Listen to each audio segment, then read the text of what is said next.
ಶಿಕ್ಷಕರ ದಿನದ ಪ್ರೇರಣಾದಾಯಕ ಐತಿಹಾಸಿಕ ಕಥೆ. ಡಾಕ್ಟರ್ ಸರ್ವೇಪಲ್ಲಿ ರಾಧಾಕೃಷ್ಣನ್ರವರ ಕಥೆ. ಒಮ್ಮೆ ಭಾರತದ ದ್ವಿತೀಯ ರಾಷ್ಟ್ರಪತಿಯಾಗಿ ಸೇವೆ ಸಲ್ಲಿಸುತ್ತಿದ್ದ ಡಾಕ್ಟರ್ ಸರ್ವೇಪಲ್ಲಿ ರಾಧಾಕೃಷ್ಣನ್ರವರನ್ನು ಅವರ ಸ್ನೇಹಿತರು ಶಿಷ್ಯರು ರಾಷ್ಟ್ರಪತಿ ದಿನವನ್ನು ಆಚರಿಸೋಣ ಎಂದು ಕೇಳಿದರು.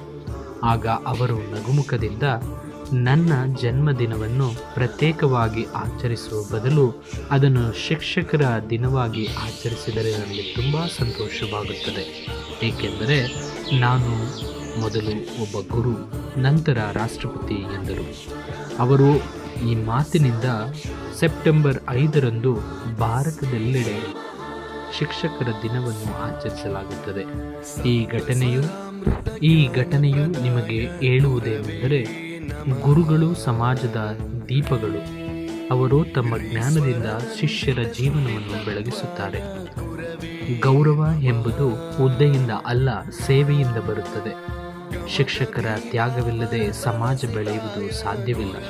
ಆದ್ದರಿಂದ ಶಿಕ್ಷಕ ದಿನದಂದು ಪ್ರತಿಯೊಬ್ಬ ವಿದ್ಯಾರ್ಥಿಯು ತಮ್ಮ ಗುರುಗಳಿಗೆ ಕೃತಜ್ಞತೆಯನ್ನು ವ್ಯಕ್ತಪಡಿಸಬೇಕು.